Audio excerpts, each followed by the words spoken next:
In this video, I'm going to show you how to update WhatsApp.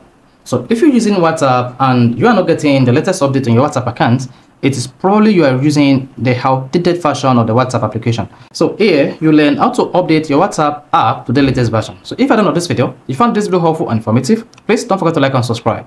Now the first thing you want to do, when you want to update the WhatsApp application, you need to go to your phone app store. So whether you're using iPhone or you're using Android, all you need to do is go to the app store. In this case, we're going to use Samsung. You can go to Samsung App Store or the Play Store. So let's go to Play Store, open it. On this Play Store page, click on this page and search for WhatsApp. Now click on WhatsApp. You should see I have an update awaiting me. Click on it and then tap update.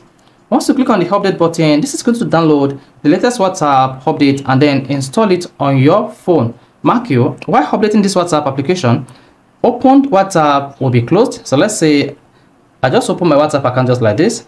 Then during this update, the WhatsApp application is going to close automatically by itself, whether I do that intentionally or not, for this update to be installed completely or successfully on my phone. So once the installation is successful, then you can see WhatsApp is being updated. Try again. That shows the WhatsApp update is ongoing and I cannot open it at the moment. And once the update is completed, I can then go ahead and open the WhatsApp application just like this. Now you can set your WhatsApp app to update automatically.